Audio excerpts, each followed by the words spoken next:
بسم الله الرحمن الرحيم نحمده ونصلي على رسول الكريم السلام عليكم ورحمة الله وبركاته. The 48th line today from the poem is وغزوة الأبواء بعد في سفر هذا وفي الثانية الغزو اشتهر. The Ghazwa Abwa was afterwards in Safar. In the second year was the well-known Ghazwa. So now we're looking at the events in the poem. The Shaykh Rahimullah in his poem is mentioning about the major incidents after Medina Munawwara, and now in the second year after Hijrah in Medina Munawwara. So the second year has the events of that year, which are very well recorded in detail. The Prophet ﷺ now has become as a ruler of Medina Munawwara, and because he's become a ruler, you have rulers, of course, rule over land, and lands are defended, and they also do offensive, and there's an offensive and defensive military aspect of a state. And then the Prophet ﷺ now is, as a statement does, in the past the city, what you had was city-states, and city-states throughout until very recently, until the nation-states were developed and proper borders were made, even that still has conflicts, which is a recent phenomena in human history, where city-states, where there used to be constantly a conflict, and the borders were they weren't set in stone. There wasn't like as we have today, like we have a globe and on that there is lines drawn. They kept on, it was a constant process of back and forth and conquer, reconquer and lose, and back and forth. The borders kept on moving all the time, and that was a constant process. Countries were constantly in conflict and pushing each other, back and so forth. So in the second year of Hijrah, a very different and very quickly the Prophet ﷺ asserted, by the help of Allah subhanahu wa ta'ala, his leadership role as a statesman, as a general. Of course, the highest position Allah has given is higher than any worldly position, is that which is coming directly from Allah, is that he's Imam al-Anbiya, he's a Nabi and a Rasul. But we can see that the Prophet ﷺ very quickly organized the people of Muhajirin Ansar, and they established a city-state very quickly, and they were now expanding and creating treaties were being made, and a actual military force. It wasn't as we might see armies today, but a military force was actually in action now, and treaties were being signed, and pitched battles are about to happen. So that goes with the territory, of rulership. There's no government in the world that doesn't have a military standing army. So the Prophet ﷺ, so the first one is the Ghazwa Abwa, and no actual conflict. So when one of the Sahaba was asked about how many Ghazawat there were, he said 19. Other riwayat said 21. And the reason why the first Rawi mentioned 19 was because he was too young to remember the other two. And then the 19 and 17 they participated in. But I think the number, as far as when you read it, is 21 in the books of expeditions that the Prophet. The word Ghazwa is used. Whether the fighting occurred or not, it's still a Ghazwa. There are other expeditions that the Prophet ﷺ sent, which he himself did not participate, but the Sahaba radiallahu anhu led in his lifetime. But the first one was Abwa. No fighting took place, and it was in the month of Safar. In the second year was the well-known Ghazwa, it's coming up, to Buwat. And then Badr. Now this Badr is not referring, so إلى بواطة ثم بدر ووجب تحول القبلة في نصف رجب. To Buwat and then Badr. And it was necessary to change the Qibla in the middle of Rajab. So the Ghazwas that occurred after is Buwat and Badr. This Badr is Safwan is another name for it as well. This is called the first Badr. It's not the actual, because it was near. Badr, of course, is a location. That's what most of the battles, if they're named after locations where the battles occurred. But Buwat and Badr,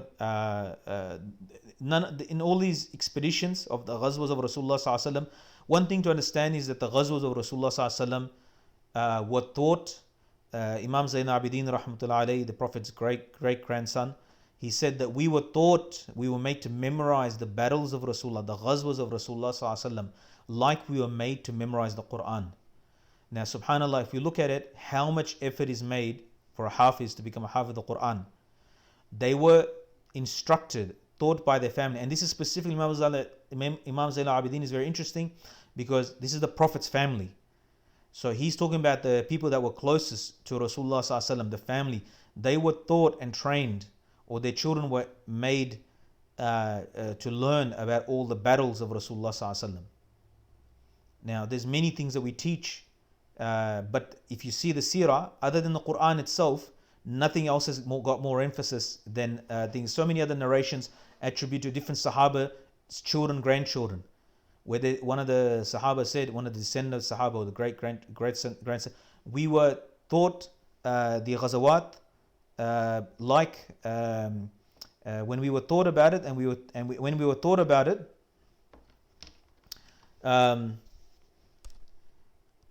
these are the memories of your forefathers.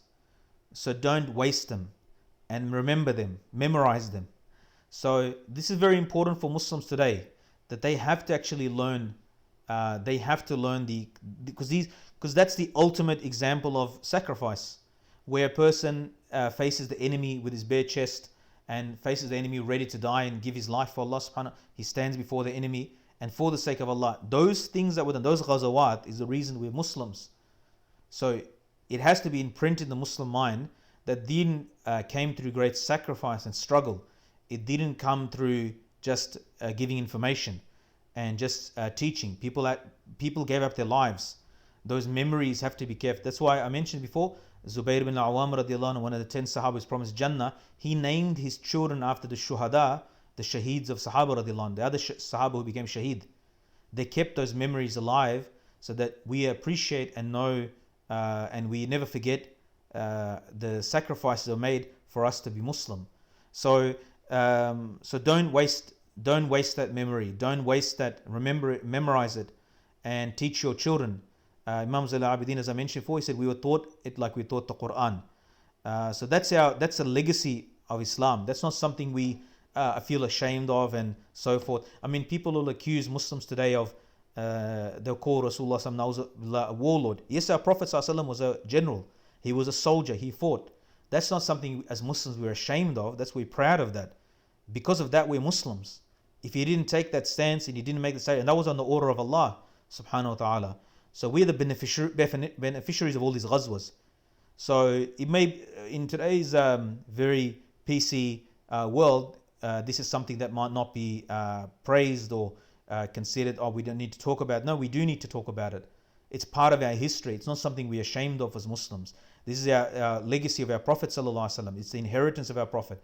It should be memorized. Our kids should know all the battles of the Prophet ﷺ. They should know all the things. So, Bu'at, then Badr, and then a significant event happened, which was that the Qibla was changed in the middle of Rajab. There is ikhtilaf, there is difference of opinion on which month Rajab is. But the poet here, the Sheikh here, in his poem, he has taken the view of that it was in the middle of Rajab. The Qibla changing is a significant event because the Prophet ﷺ, he tried very hard with the people of the book, the Jews and the Christians, Yahud and Nasara, and walked along with them. The Qibla is literally like it's a splitting. Look, you're on our paths are very separate, and literally our direction of prayers now changed totally opposite to, and it's changed back to the Qibla of Sayyidina Ibrahim alayhi salam, which is the Kaaba, the house of Allah subhanahu wa ta'ala.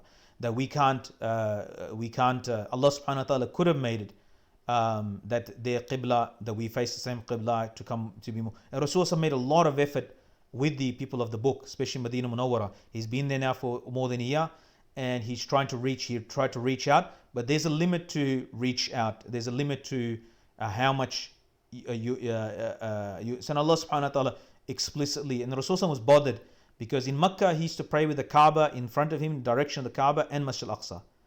But in Medina you can't do that because it's in the middle. So the ayat that they in the Quran, Allah changed the Qibla, and they became really the Yahudi in Medina, the people of the book, they became very perturbed and disturbed. They didn't like this thing. But Allah subhanahu wa ta'ala's decision, literally our direction is different. We got a different focus, and you are too off track to keep going along with you. If you can't come to the basic agreement that we only worship one Allah subhanahu wa ta'ala. So إلى بوات ثم بدر وجب وتحول القبلة من نصف رجب. The change of the qibla occurred, and we can read there's a masjid of qiblatain where the wahy was descended. In the middle of salat, the wahy descended, salat qibla was changed. So when you go there, there's a masjid, a qiblatain's got a significance. That's where the qibla was changed, and it was changed in Masjid Nabawi as well. Masjid Nabawi, what is the front now in the mihrab used to be the back, and the back became the place of the sufa where the poor muhajirin used to stay, like Abu Hurairah radiallahu and others used to stay there. That used to be the front of the masjid. Anyway, من بعد ذا العشير يا إخواني وفرض شهر الصوم في شعبان. After Dhul Ushayr, and this battle, so after the battle, or not the battle, but the ghazwa, the expedition of Dhul Ushayr, my brothers, in Sha'ban, the fasting of Ramadan was made fard.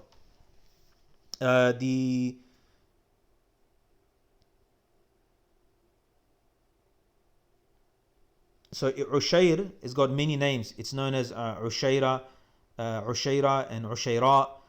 These are different names of the same. Different books you might mention the different names. Again, all of these, if you look at these pre-Battle of Badr expeditions of Rasulullah SAW, there was no combat. Treaties were conducted, but also the actual goals were not met because the Rasulullah SAW was trying to lay siege to or attack the caravans of the Quraysh, and that's a lifeline of the Quraysh, their trade caravan to Syria, which passed by near Medina Munawwara. And I mean, even if you look at it from a fairness point of view, they've usurped all the properties of the Muslims in Mecca, and 13 years of tortures and so forth, killing people. So they have a lot of compensation to pay anyway. But the Prophet ﷺ is making them feel uncomfortable and putting pressure on them, because at the end of the day, the Kaaba has to return back to the deen of Ibrahim alayhi salam. So Rasulullah SAW is not just walking away to find refuge in Medina.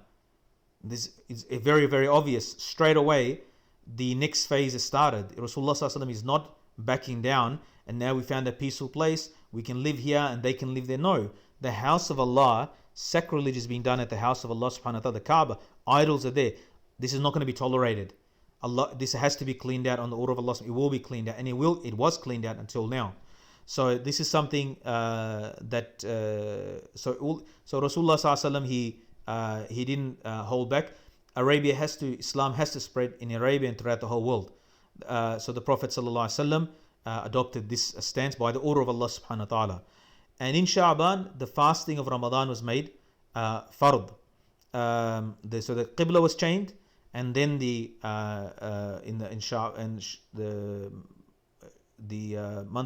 fasting of the month of Ramadan was made. And you can see in Makkah Mukarramah in general, ahkam, the orders of Allah are coming like rain, one after the other. Constantly new orders are coming.